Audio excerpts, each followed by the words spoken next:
Selamat datang di GKI Gresik. Teman-teman, hari ini teman-teman bersama kami di GKI Gresik. Ini adalah gedung gereja kami di depan dan GKI Gresik lagi renovasi. Oke, kita akan ke dalam ya.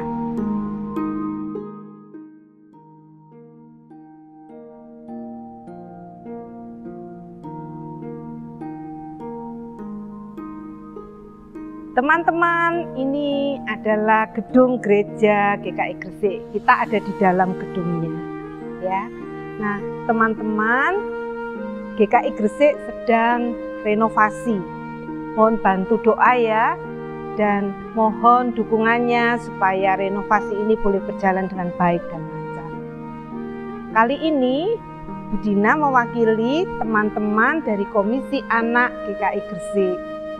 GKI Gresik sebelum masa pandemi, yaitu kurang lebih sebelum Maret 2020, kami ada ibadah onsite sekolah minggu. Ibadahnya 2 kali, yaitu pagi pukul 7 dan juga sore pukul 5. Kalau pagi ada 5 kelas, yaitu kelas balita, kelas TK, kelas 1, 2, 3, kelas 4, 5, 6, dan kelas pra-remaja.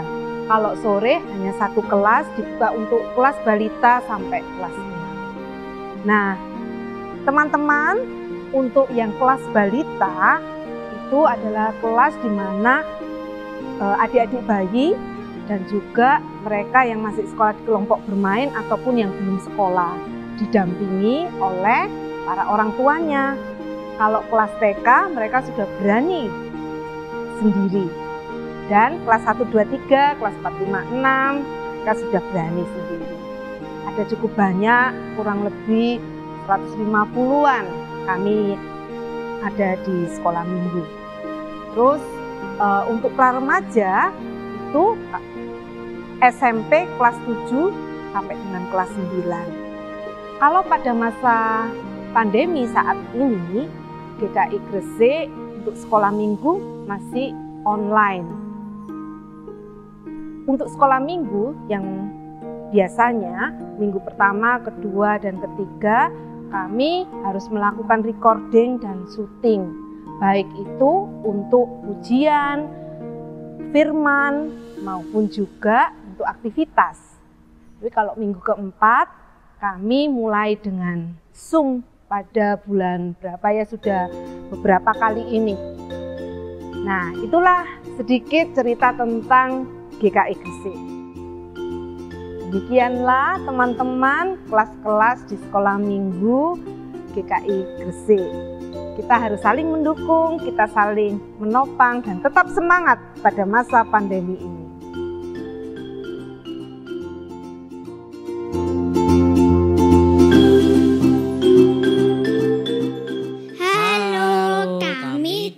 Sekolah Minggu GKI Tuban. Hai, perkenalkan namaku Rahel dari kelas Galilea GKI Tuban. Di sekolah minggu GKI Tuban ada 4 kelas. Yang pertama kelas Bethlehem. Di kelas Bethlehem ada adik-adikku yang masih bayi sampai playgroup. Ini kegiatan adik-adikku di kelas Bethlehem.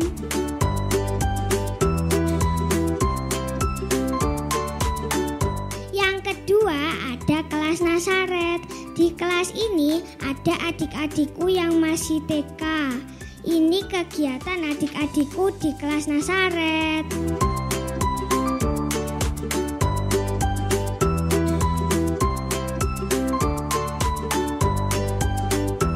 Hai, namaku Tabita dari kelas Getsemani GKI Tuban. Yang ketiga adalah kelas Galilea. Di kelas Galilea ada adik-adikku yang masih kelas 1 sampai kelas 3 sekolah dasar. Ini kegiatan di Galilea.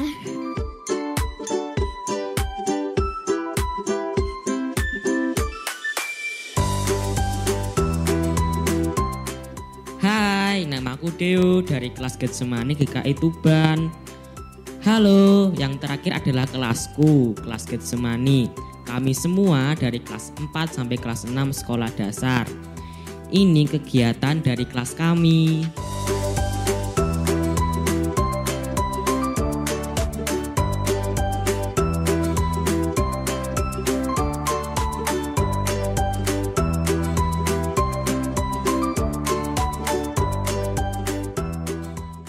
Halo teman-teman semua, nama saya Julio Evan dan nama saya Jovan. Kami adalah anak-anak dari Sekolah Minggu GKI Emaus. Hari ini kami senang sekali karena kami dapat bersekolah minggu dengan teman-teman dari GKI Tuban dan GKI Gresik. Ayo kita bersiap untuk bersekolah minggu. Tuhan Yesus memberkati. Dadah.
Bagaimana kabar teman-teman di rumah hari ini? Semoga teman-teman di rumah selalu sehat dan sukacita. Hari ini ibadahnya ada yang beda. Apa itu, Kak? Wah, hari ini kita akan ibadah bersama dengan 3 gereja loh, Hel. Wah, dari mana aja, Kak?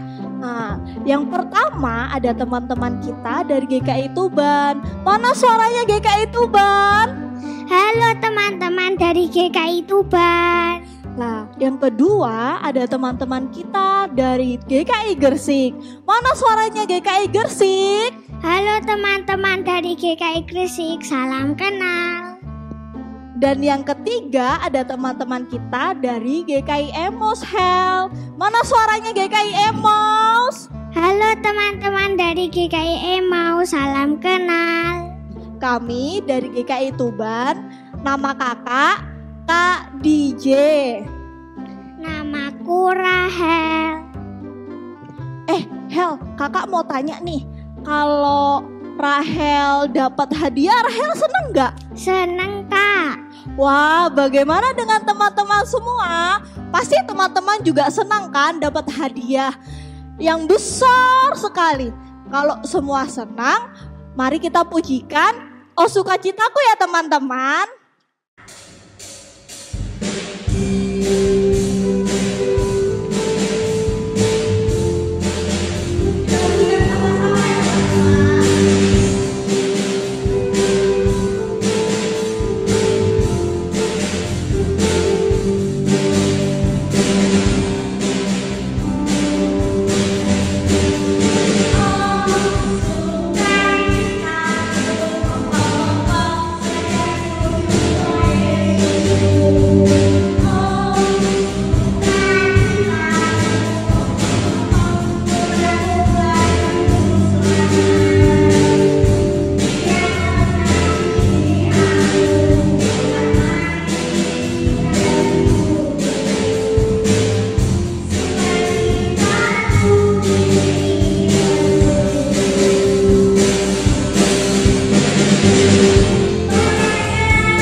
adik-adik, sebelum kita melanjutkan kebaktian kita mau membuka kebaktian kita dengan berdoa. Mari kita bersama-sama berdoa.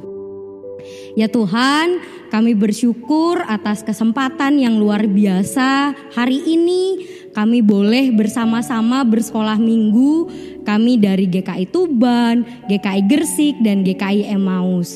Kami tahu bahwa saat ini kami tidak bisa berkumpul secara fisik, tapi kami bersyukur atas teknologi yang boleh Engkau berikan kepada kami, sehingga sekalipun kami berjauh-jauhan secara tubuh kami, tapi kami boleh bisa bersama-sama memuji-Mu, boleh bersama-sama bersekutu untuk Engkau. Ya Tuhan, tolong sertai sekolah minggu gabungan kami hari ini. Biarlah dalam sekolah minggu gabungan ini kami boleh bisa mendengarkan firman-Mu dengan baik. Kami boleh bisa memuji nama-Mu dengan baik. Terima kasih, kami serahkan kebaktian kami hari ini ke dalam tangan-Mu. Haleluya, amin. Wah, adik-adik pasti semua udah sukacita ya, karena kita udah dapat hadiah dan anugerah dari Tuhan. Oh iya, kita juga udah diberikan seorang sahabat yang luar biasa. Oh iya Kak, aku jadi ingat satu lagu yang judulnya Ada Satu Sobatku Yang Setia. Kita nyanyi yuk Kak. Wah, boleh tuh. Ayo adik-adik kita nyanyi sama-sama ya. Ada Satu Sobatku Yang Setia.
Kita udah dikasih hadiah dan anugerah dari Tuhan. Makanya kita harus wajib berterima kasih kepada Tuhan dengan memberikan persembahan.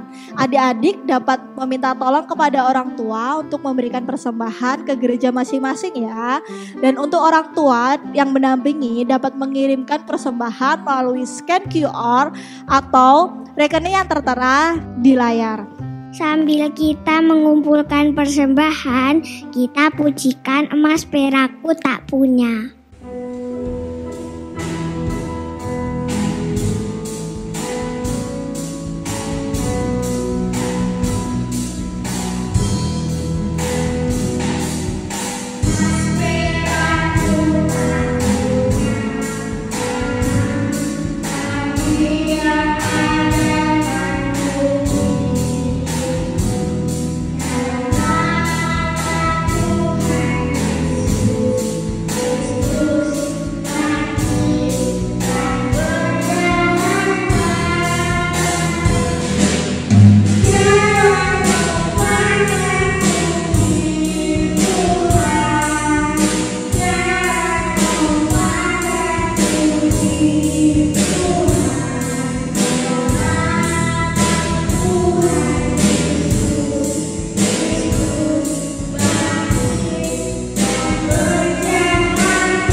Adik-adik, setelah kita mengumpulkan persembahan, mari kita berdoa.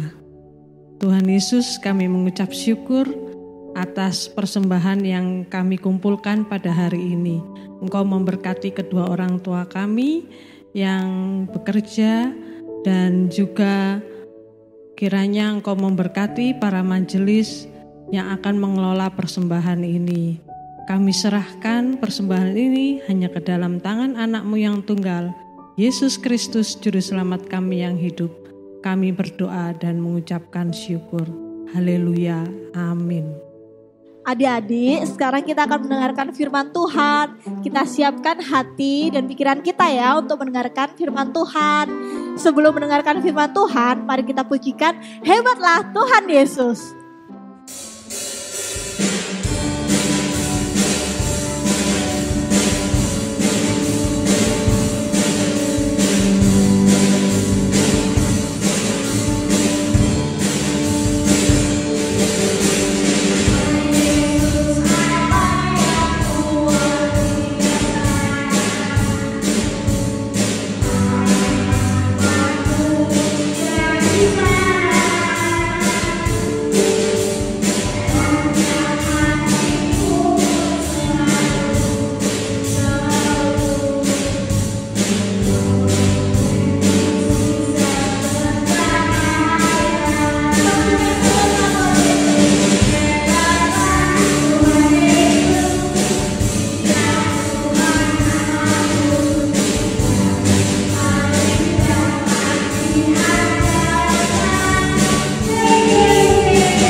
Halo semuanya, Shalom.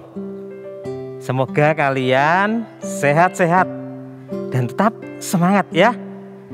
Meskipun kita tetap harus berada di rumah, kita harus tetap bisa menjalani dengan penuh sukacita dari rumah kalian masing-masing untuk beribadah. Ya, tadi kalian sudah memuji Tuhan dan kita bersama-sama akan mendengar firman Tuhan. Mungkin adik-adik pernah dengar nama Nick Vujicic. Ada yang dengar? Pernah dengar? Adik-adik di rumah semuanya? Waduh, siapa ya? Nama temanku Niko kok. Bukan, itu bukan temanku. Ya, Nick Vujicic, seorang yang terlahir cacat, tanpa lengan, tanpa kaki. Dan Nick Vujicic, dia dipakai Tuhan luar biasa. Dia boleh memberitakan Injil. Dia sebagai motivator, memberikan semangat terus, ya, memberikan semangat dan membawa banyak orang-orang untuk percaya kepada siapa? Percaya hanya kepada Tuhan Yesus. Ya. Kenapa Nick Vujicic bisa seperti itu? Dia lahir dengan keadaan yang cacat, tetapi dia tidak pernah menyerah. Pernah sih dia mencoba untuk bunuh diri, tetapi karena kasih sayang orang tuanya, karena orang tuanya yang begitu mengasihi, maka semuanya tidak terjadi. Nick Vujicic tetap bertumbuh menjadi anak yang bisa terus percaya kepada Tuhan.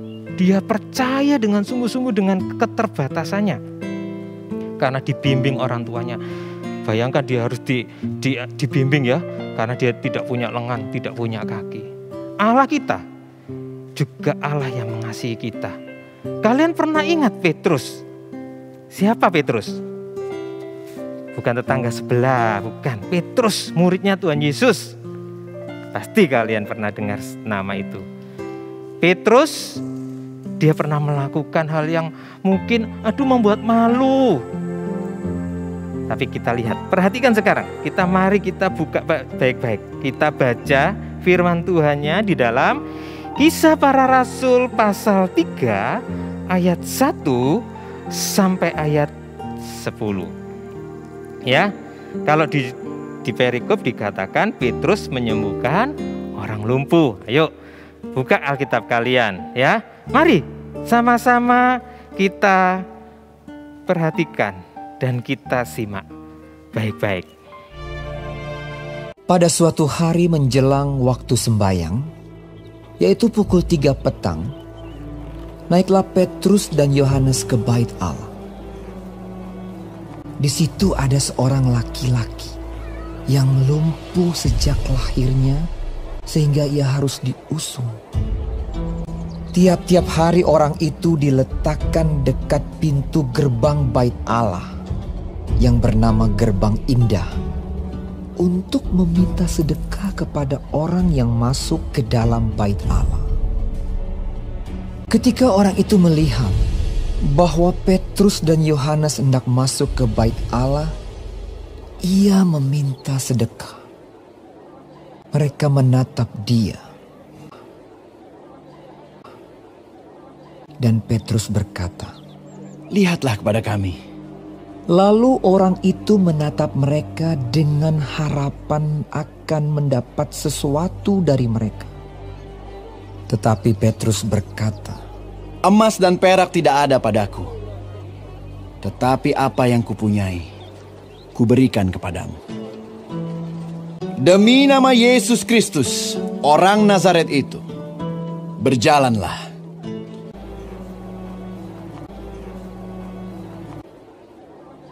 Lalu ia memegang tangan kanan orang itu dan membantu dia berdiri. Seketika itu juga kuatlah kaki dan mata kaki orang itu. Ia melonjak berdiri lalu berjalan kian kemari, berjalan dan melompat-lompat serta memuji Allah. Dan mengikuti mereka ke dalam bait Allah. Karena orang itu tetap mengikuti Petrus dan Yohanes, seluruh rakyat itu melihat dia berjalan sambil memuji Allah. Lalu mereka mengenal dia sebagai orang yang biasanya duduk meminta sedekah di gerbang indah bait Allah. Sehingga mereka takjub dan tercengang tentang apa yang telah terjadi padanya. Ya, Petrus yang pernah menyangkal Tuhan Yesus, aku tidak kenal, aku gak kenal. Tetapi pada hari itu ketika dia berjumpa dengan seorang pengemis yang lumpuh, pengemis itu menatap Petrus. Tapi Petrus berkata, "Emas perak aku tidak punya, tapi yang aku punya adalah Yesus. Dan aku katakan, demi nama Yesus orang Nazaret, berjalanlah." Dan akhirnya pengemis itu dicoba bantu berdiri dan dia bisa berdiri, dia bisa melompat-lompat bersukacita. Bukan karena Petrus yang hebat, bukan karena Petrus yang mungkin punya ilmu sulap atau apa, enggak. Petrus orang yang terbatas, punya kelemahan. Petrus sekarang sudah bisa mengatakan demi nama Yesus karena dia percaya dengan yakin bahwa hanya Tuhan Yesus yang bisa menolong semua orang. Dia yakin bahwa kuasa yang diberikan oleh Tuhan Yesus yang seperti dikatakan oleh Tuhan Yesus, kamu akan menerima kuasa kalau Roh Kudus turun ke atas kamu. Di dalam Kisah Para Rasul pasal 1 ayat yang ke-8. Kalian bisa baca di sana. Semua orang yang menerima kuasa, semua orang yang menerima Roh Kudus akan diberi kuasa oleh Tuhan. Nah, adik-adik, kita semuanya orang yang berdosa, punya kelemahan, punya kekurangan. Tetapi dengan kelemahan, dengan kekurangan itu, jangan kalian terus aku enggak mau. Kita bisa dipakai Tuhan. Tuhan sudah memberikan kita Roh Kudus. Kalian bisa seperti Petrus, menyembuhkan orang. Kalian juga bisa menjadi pendamai. Kalau teman kalian bertengkar, kalian juga bisa loh. Karena kalian punya Roh Kudus di dalam diri kalian. Kalian bisa menjadi pendamai. Ya. Mari kita semua yang sudah percaya kepada Tuhan Yesus, kalian semua, saya juga. Saya bukan orang yang hebat terus bisa berdiri di sini terus sekarang ada di depan kalian, di depan kamera ini. Bukan. Tetapi karena juga kuasa Tuhan Yesus, kakak sekarang bisa berdiri menyampaikan firman Tuhan ini, ya. Oke? Kalian ingat, kita punya Roh Kudus. Jadi kita tetap maju, tetap semangat. Kita beritakan Injil, kita beritakan firman Tuhan, ya. Oke? Ingat selalu, ada Roh Kudus di dalam diri kita. Kita juga bisa dipakai oleh Tuhan untuk menjadi alat-alat untuk memuliakan nama Tuhan. Mari kita berdoa. Terima kasih Tuhan Yesus. Kami pada hari ini boleh mendengar firman Tuhan. Kami kembali lagi diingatkan. Kami orang yang berdosa. Kami orang yang punya keterbatasan. Kami orang yang punya kelemahan. Tetapi karena kuasa Roh Kudus, karena Tuhan Yesus yang sudah mau mati, Tuhan yang bangkit, Tuhan yang memberikan Roh Kudus itu kepada kami, menolong kami untuk menjalani kehidupan ini. Biarlah kami boleh hidup seturut dengan firman Tuhan dalam pimpinan Roh-Mu yang kudus. Di dalam nama-Mu Tuhan, kami berdoa, bersyukur. Amin.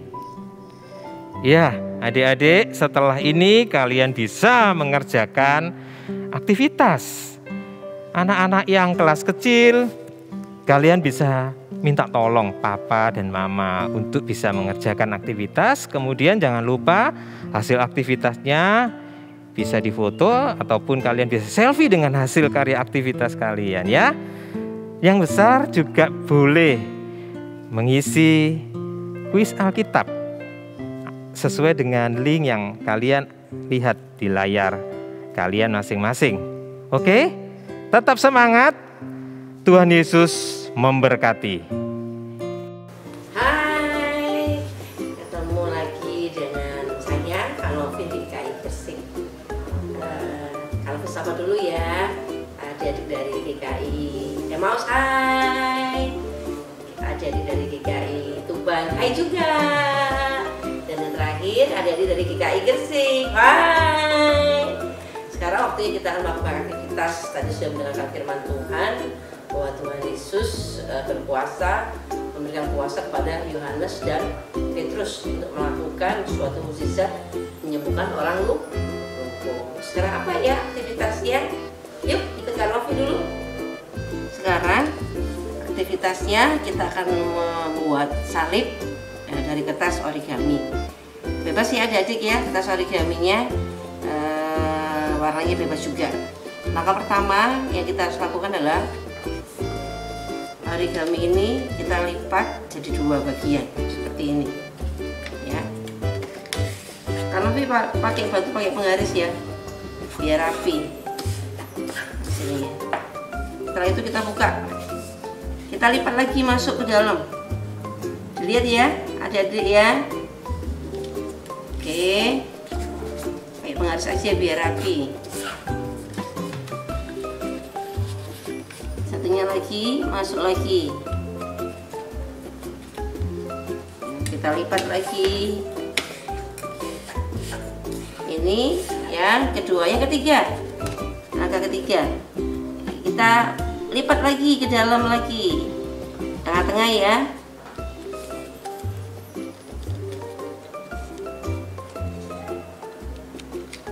Oke. Yang sama.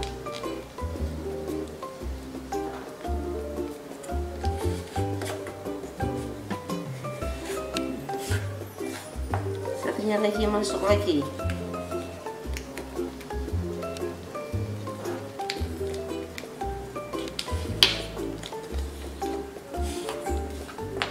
Setelah itu kita lipat jadi dua seperti ini.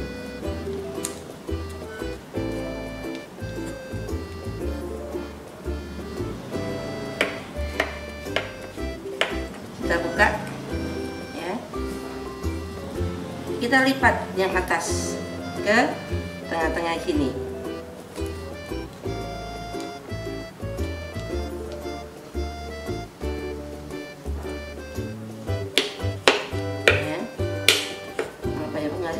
Bisa rapi. Setelah itu kita buka, baru ini kan ada 1, 2. Nah, yang 2 ini kita tekuk kecil aja, nggak usah banyak-banyak. Ini juga iya, ya. Nah, kita tekuk kecil aja, nggak usah banyak-banyak. Ya. Ini kan harusnya segini nih, nggak usah, kecil aja. Kita tekuk lagi sampai mendekati tengah-tengah yang tadi. Oke. Nah, jadi seperti kayak rumah gini, adik-adik. Ya, bagus ya. Oh, jadi seperti rumah. Habis itu kita lipat lagi ke atas.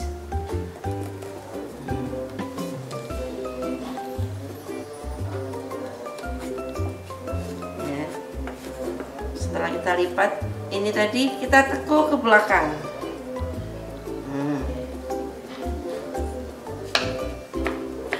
Sesudah kita tekuk ke belakang, kita lipat lagi ke dalam kayak gini.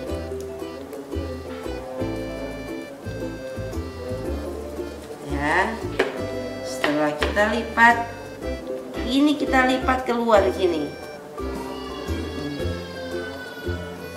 Ya. Lipat lagi.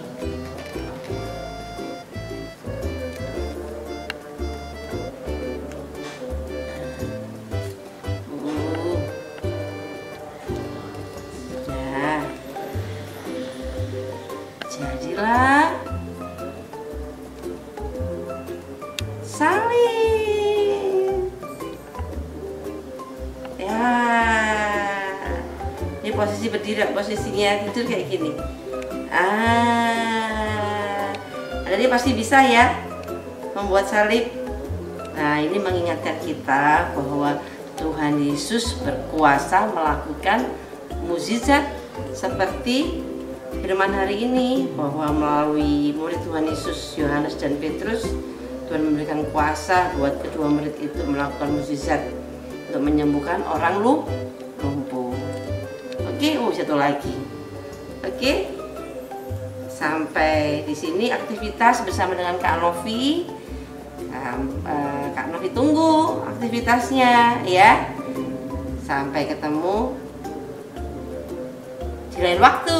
Bye bye. Tuhan memberkati.